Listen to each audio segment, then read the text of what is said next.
Aujourd'hui, je vous propose de répondre à la question suivante. Quel est le voilier idéal pour traverser l'Atlantique?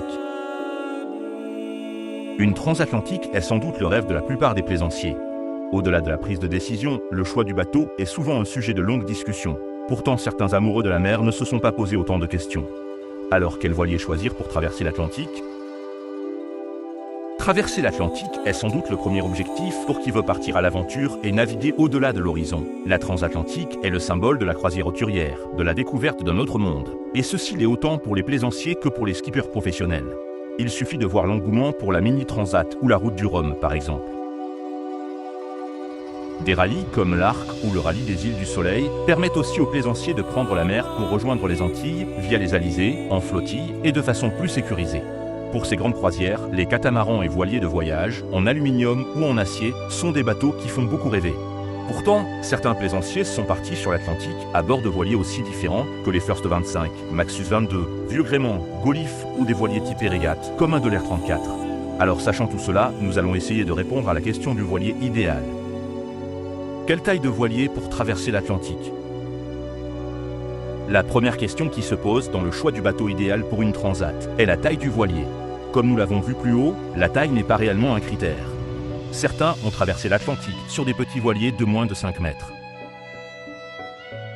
Néanmoins, soyons honnêtes, nous ne sommes pas tous des aventuriers à la recherche de l'exploit et recherchons aussi un minimum de confort, surtout pour vivre sur un bateau plusieurs mois. Pour avoir échangé avec plusieurs personnes qui sont revenues d'une transat, la taille du voilier pour traverser l'Atlantique peut entrer en considération.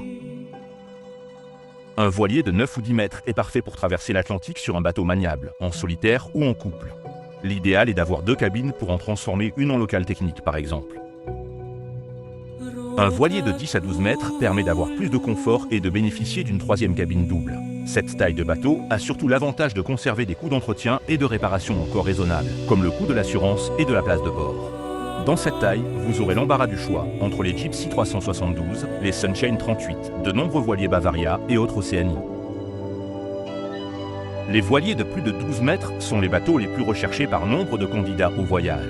Cette taille de voilier est presque indispensable si vous souhaitez naviguer en famille ou accueillir régulièrement des amis. Vous retrouverez dans cette catégorie les mêmes grandes séries que précédemment. Ce qu'il faut retenir, c'est que la longueur de votre bateau doit vous permettre d'avoir assez d'espace pour vivre à bord sans se marcher dessus. Quel type de bateau pour une transat? Après nous être intéressés à la taille du bateau, nous allons nous arrêter sur le type de bateau. Là encore, il n'y a pas de vérité absolue, tous les différents types de voiliers, à partir du moment où leur catégorie de conception l'autorise, peuvent faire face aux conditions que nous pouvons rencontrer au milieu de l'océan. Pour commencer, le choix du bateau neuf ou de bateau d'occasion sera avant tout une question de budget et de philosophie. Il est généralement admis que les voiliers plus anciens sont mieux adaptés à la vie en mer. Table à cartes, organisation des bannettes et du coin cuisine et de l'espace en général. On ne compte plus les rêves d'Antilles, les Vulcains et autres plans Gilbert Caroff qui ont multiplié les allers-retours sur l'océan Atlantique. Pour autant, les voiliers modernes peuvent être aménagés pour faciliter la vie en pleine houle ou lors d'une navigation au près, ce qui sera le cas pour le retour vers le vieux continent. Ensuite, le bateau de voyage, lourd et costaud, n'est plus le bateau le plus recherché. Même les chantiers comme Garcia, Aluba ou encore Allure Yachting ont changé leur vision de la grande croisière et proposent des bateaux plus légers et rapides. Les voiliers en aluminium sont d'excellents compromis entre robustesse et légèreté. Le multicoque est aujourd'hui un des voiliers les plus recherchés pour traverser l'Atlantique. On ne compte plus les catamarans des chantiers outre-mer, Katana ou Lagoon qui partent pour les Antilles. Un catamaran a l'avantage d'être stable, surtout au portant, dans les alizés, et d'avoir un volume habitable important. Pour les monocoques, pensez, là aussi, à la navigation. La route vers les Antilles se fait au portant, ce qui favorisera les voiliers avec un maître-bau très reculé, comme les grandes séries d'aujourd'hui, des chantiers Beneteau, Jeannot, Anse, et des plus petites séries comme les Django et autres Pogo. Cependant, le retour vers la France se fera en naviguant au près. Il sera donc préférable d'avoir un bateau qui ne tape pas trop dans la houle au près. Enfin, pensez aussi aux navigations entre les îles des Antilles. Les navigations sont souvent sportives, avec de bonnes brises et des courants d'air.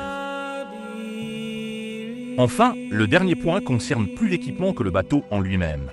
Et pourtant, lors du choix de votre voilier pour traverser l'Atlantique, vous devrez penser à l'équipement de sécurité, le confort en mer. Et votre voilier doit pouvoir être équipé de ce matériel, ce qui demande des aménagements adéquats et une organisation de pont pensée pour. Les points importants sont les suivants. Les voiles du voilier, votre bateau doit pouvoir être équipé d'un spi asymétrique et d'un étai largable pour installer un tourmentin dans le gros temps.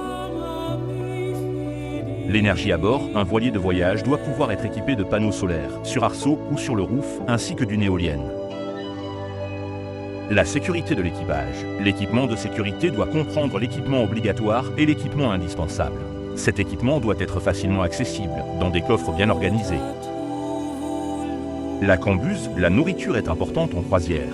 Votre voilier doit donc être adapté à cet impératif et posséder des rangements suffisants et bien aérés pour stocker des aliments en nombre.